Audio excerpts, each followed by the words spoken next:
Home invasion movies are tough to get right, not just because it takes a deep understanding of building tension effectively and requires characters that are sympathetic enough to get invested in, but also because the concept itself is quite simple, and in the wake of things like The Strangers nailing almost everything the subgenre asks for, it can be difficult to create something that feels justified and fresh, which is where Mike Flanagan comes in. Hush, released in 2016, and proved how much one little change can impact a concept that was thought to be mostly over with. Whenever I'm home alone and I hear so much as a creak in another room, I've got a hammer in my hand in 2 seconds, whether there was one around me or not. But what happens when the person whose home is being broken into can't call out for help or even hear that creak in the other room?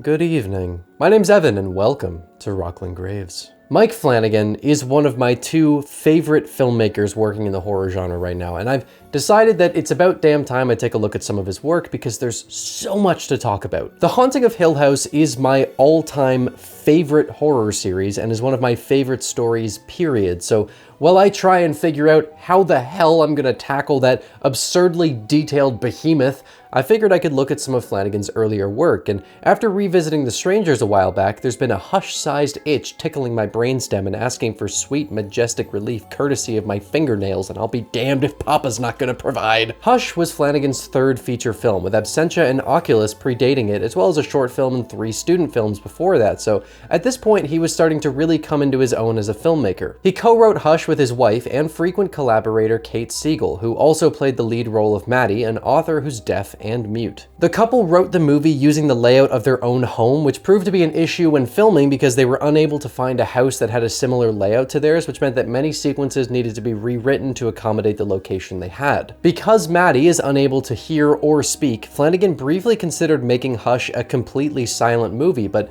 decided against it because of the challenges a total lack of sound would present to tension building, and also because audiences are, they're just not used to entirely silent media and would naturally begin searching for any sound around them to occupy the silence, ultimately taking them out of the experience. There's a good middle ground achieved in the movie where the perspective will shift into Maddie's for certain sequences and the soundscape is heavily altered to try and place you in her shoes, although it's not completely silent. Ambient sounds like the steady hum of an ultrasound machine are employed to give some texture to these sequences, and it's a pretty cool way to approach the material. I have been wanting to touch on Flanagan's work since I started this channel, so I'm very excited to finally be diving in. The movie opens with Maddie preparing dinner for herself, with all the sounds of cooking being very heavily emphasized to make the contrast especially noticeable when we switch to her deafened perspective.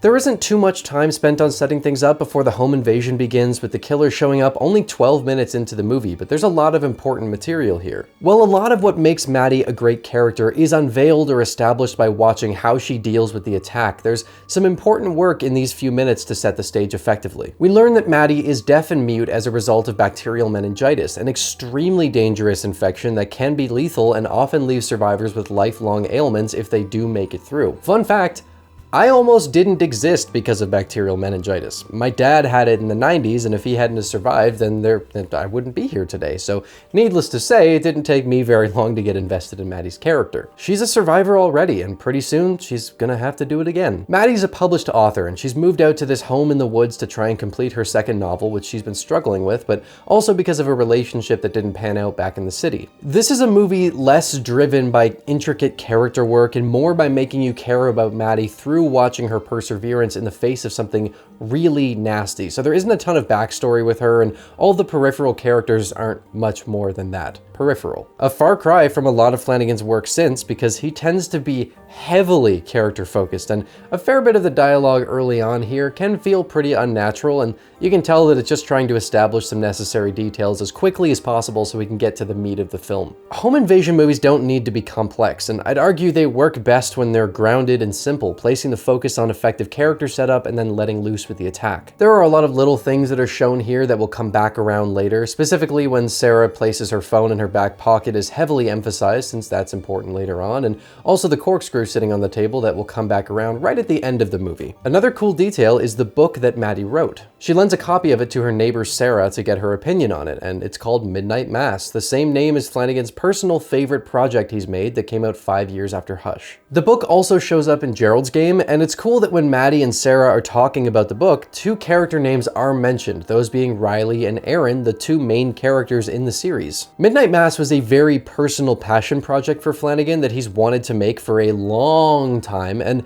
it's just really awesome to see that he was in love with the idea years before it ever entered production. Side note, Mike Flanagan is my absolute favorite person to listen to talk about storytelling in the process of filmmaking. He is so insanely passionate and knowledgeable about it, and you can tell he's always so giddy to dive into a conversation about the stuff, and it's little details like this that just show how much he cares about the stories he writes. As I mentioned, some of the interactions here do feel kinda unnatural, particularly this FaceTime conversation that Maddie has with her sister, and these two have absolutely no chemistry. It's not good for anyone to be alone, Squish.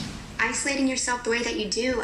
It's really just here to try and give Maddie a bit more of a fleshed out family dynamic to add a bit to her character, but it feels really stiff. The dynamic with Sarah, played by another Flanagan regular, Samantha Sloyan, is more effective in giving Maddie another character to bounce off of, but again, there isn't a ton of depth to anyone here, and Sarah is mostly here to give a better idea of Maddie's book and to give some emotional context to the story when she's killed later that night. Her character may not be the most interesting in Flanagan's work, but the way she's utilized to create certain scenes later on is absolutely fantastic, which I'll talk more about later. Another thing that I really enjoy about this setup is the ways that it introduces some of the adaptations in Maddie's life to help her out with her disabilities, some of which wind up being very important later on, like this OP alarm system that creates a fluorescent rave and is so loud that the vibrations from the sound are what alerts Maddie if she's not around to see the light. I want one of these in my house with a remote activator so I can discreetly turn it on when people have overstayed their welcome. How good would that be? It's also established during a conversation about Midnight Mass that Maddie essentially has a voice in her head that just word vomits story progressions, which she explains speaks to her in her mother's voice when Sarah asks how she comes up with the story. The church to Father Paul, bring in Aaron. Scratch that, try this.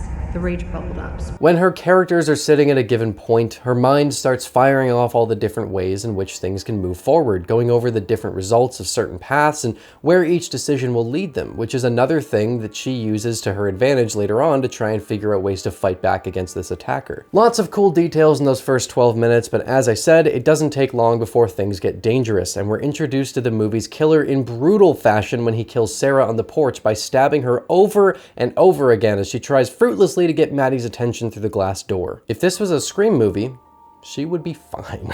Just before I talk more about the killer, I want to touch on the cinematography and the thought process behind it, because this is a great early example of something that has continued through Flanagan's career in beautiful fashion. Because we spend the majority of the movie with a mute protagonist and no one else aside from the man attacking her, Flanagan did everything he could to keep the viewer engaged given those restraints, which naturally brought a lot of attention to the visuals and the soundscape. One of the things that makes a huge impact on the sense of immersion in Hush is that much of it was shot on a Steadicam, which allows Maddie to move through the house in these long, steady one-shots that create a great sense of space, as well as make you feel acutely aware of the layout of the house, which not only allows you to participate in Maddie's defense, since you have a better idea of how everything connects and what she may be able to do in a given situation, but also because you're going to be picking up on all the little nooks and crannies or methods of entry that the killer could use to his advantage. Familiarizing the viewer with the layout and connections of a location in a movie like this, where that kind of thing is so important, is a great way to get the audience invested and engaged, because there's always useful information being given simply by showing the blueprints. It's also just very visually pleasing to watch as the camera glides through the different rooms, giving a nice dynamic feel to the movie and once again allowing you to get more immersed in it because you have a better idea of how things all flow together. The downside to this is that the audio for these scenes wound up being basically unusable because it's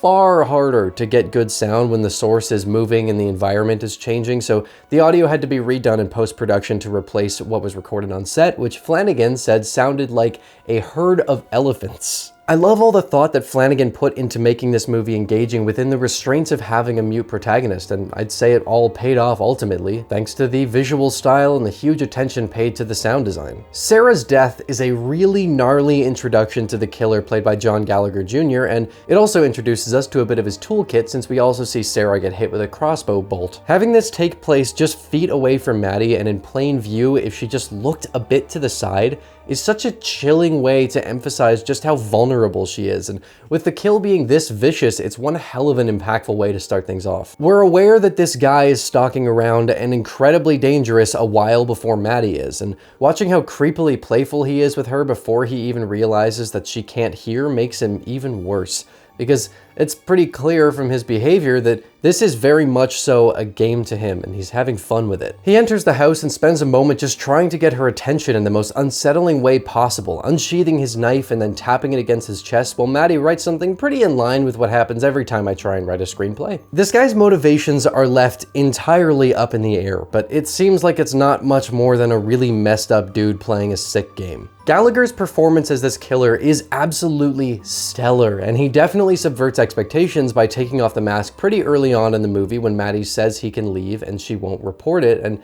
she can't give any of his details anyway because she hasn't seen his face. I do remember finding it jarring the first time I saw the movie, but this decision to have the killer's face be exposed for the runtime is honestly the perfect choice here, not just because it gives some more dialogue opportunity, but also in the way that it humanizes him as a killer and makes the situation feel more grounded. This guy isn't played off as some unkillable mythical slasher killer, but instead as a human who's just really messed up. The addition of tattoos makes this feeling stronger as well, grounding him more as a person who you could just see walking around in the street instead of a larger-than-life killer. I love the mask they chose for him and the way they lean into the creepy look that's very reminiscent of Michael Myers stalking around in the background, but the way that he's used after the mask comes off I find to be more interesting, and it allows for some interactions that wouldn't be possible otherwise. It makes the whole thing feel more human against human, which is one of my favorite things about the movie. Usually during conversations about home invasion movies, The Strangers is talked about as the gold standard, and you know, for good reason. It's a great home invasion movie that is genuinely frightening, but where I've always had issues with it is in the character decisions, which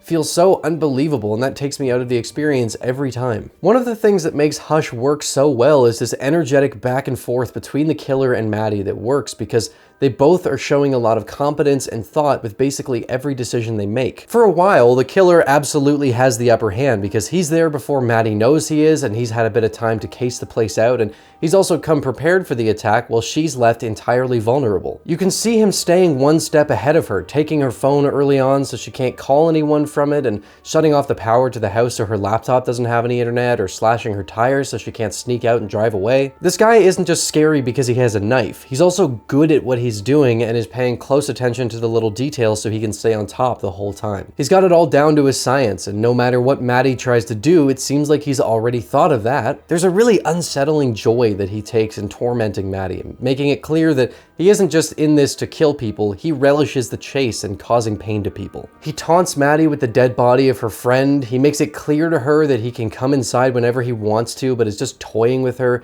He wants to kill her cat and pin it to the side of the house. The guy is all sorts of messed up and creepy, but I think what I like most about him is that he's just really damn competent and aware. One of my favorite scenes of the entire movie is when Sarah's boyfriend Josh shows up since she hasn't come home yet, and the killer sees this marble sculpted man and knows he can't fight him, so he tricks him by pretending to be a deputy who was called to the house. What works so well about this scene is that Josh is not buying it. He can tell that something is seriously off about the dude, and as his suspicions grow, he realizes that he's gonna have to make a move. Yeah, because she wouldn't be able to make that call. She's deaf and mute. Yet again, an example of the characters in this movie acting like actual people would and picking up on things that a lot of movie characters would overlook, and because they make the right decisions, it makes it all the more painful when things don't work out for them. This is such a tense scene where you can see that Josh isn't falling for what the man is saying, and the man knows that Josh isn't buying it, but he can't break the act to try and fight him straight up because he's taking on promised consort Radon with no summons, but he's only got one try. I'm glad you happened to cross me when you did. Could have been stuck out here bleeding all night. Yeah, I'm glad I came by. It's looking like the dude's backed into a corner that he may not be able to get out of, but when Maddie distracts Josh as she tries to warn him, the man takes that brief window of opportunity and runs with it. I've always found it so disturbing how sudden and final that blow is, and the way Gallagher delivers this line makes my skin crawl. No, it's done. It's done.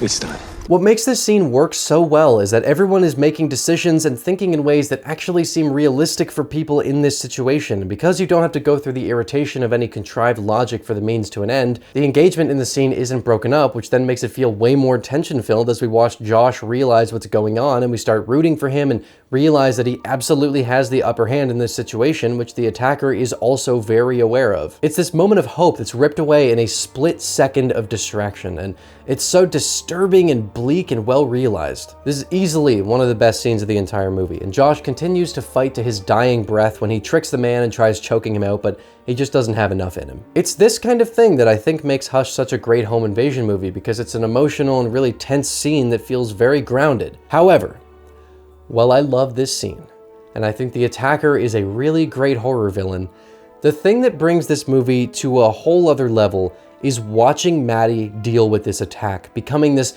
resilient, resourceful badass who's already faced death in her own life and is now saying hi to that old adversary once again. She gets bloodied up, battered, and psychologically tormented in this onslaught of sick, twisted playfulness from this random attacker, but every time she bounces back and continues to show that she isn't going to go down without a fight. But what I think makes this work so well is that she's not certain that she's going to come out alive. That voice of her mother that guides her through her stories shows up once things start getting really bad and she's been losing blood, so she's thinking through all the possible routes she could try and take and what the outcomes could be. There's a shocking moment right after Josh dies where she tries running away and gets her head bashed in with a rock, but that was only something she was picturing in her head. I like how the order of paths she could take go from the most obvious to the least, since something like just booking it into the woods would be one of the first things that would come to mind before you think of hiding under the house or something, better than that idea. This scene has a slow buildup of thinking through these different paths and realizing that they'll all lead to her likely getting killed in one way or another. It's very cerebral and hazy, reflecting her state of mind after losing so much blood to a crossbow bolt to the thigh, which is another sequence that has paid so much attention that makes it feel so impactful. This isn't just brushed off, it's a serious problem that is agonizing to watch as she treats the wound, but it did have the benefit of her getting the crossbow from the attacker. I also really appreciate how difficult it is for her to load the bolt in, with the whole thing feeling really painful to watch as it digs into her fingers and keeps snapping back as she tries to get it working. Flanagan is very good at making things feel painful, which I'll have to talk about more in a second. So now that she's getting a little woozy here, we've got this really potent scene of her realizing just how cornered she is. And after seeing that none of the exit strategies are safe enough to try, she comes to one final conclusion and an insanely emotional crescendo. The scene that follows is probably my favorite sequence of the whole movie because it embodies all of the different things that I think make Hush so good. This evil twat-lipped fuckhead is about to kill Maddie's cat bitch, but Maddie comes out and blasts him with a bolt from that crossbow. Nailed to the front.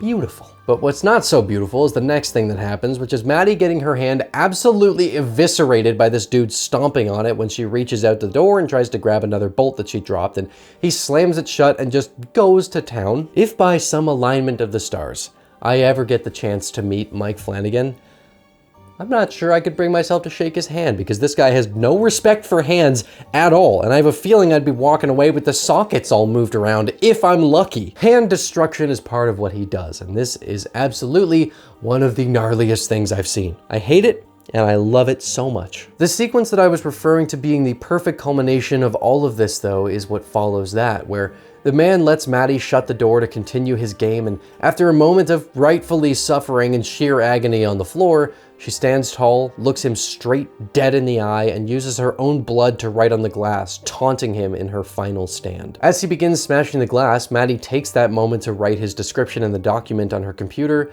leave her final goodbyes to her family, as well as one final note that genuinely put tears in my eyes as the music from the Newton Brothers crescendos and Maddie accepts that she may die here. It's ultimately the man's hubris that results in him losing, because when Maddie locks herself in the bathroom and he sneaks in through the window behind her, he very easily could have killed her in one quick motion, but he takes too long and has a little chuckle to himself at the idea of finding a way to make her scream through her silence. And that little breath alerts Maddie to his presence, giving her a second to twist around and let the blade miss what could have been a killing blow, and she gets her knife right into his knee. The fight that follows is raw and brutal as Maddie begins to fade away from the loss of blood, but she manages to get him in the eye with some wasp spray before grabbing the alarm from earlier and weaponizing something that she has as a result of her disability, which is fucking beautiful. She deals the killing blow with the corkscrew going straight through his throat, calls the police, and climbs outside victorious, side by side with Bitch the Pussy. Jokes aside, this is a really emotionally potent conclusion, with her making use of things that she's needed to live with because of something terrible that happened to her, and even well on death's door for the second time in her life, she fights like hell and finds strength in victory. Hush is a simple movie, but in all the right ways.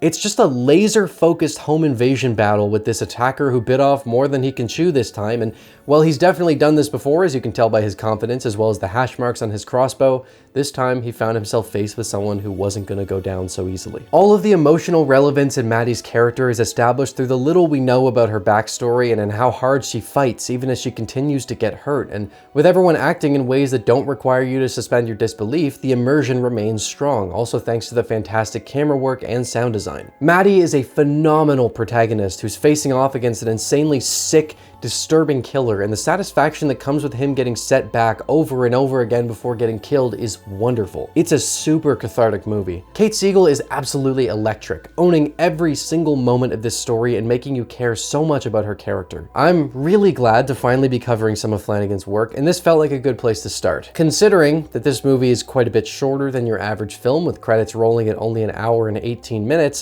it's a much simpler story than Flanagan's other work. I have absolutely no idea how I'm gonna do a video on Hill House without making it 12 hours long. That's a problem for future me, though. Until then, thank you for stopping by Rocklin Graves. I hope you've enjoyed your stay.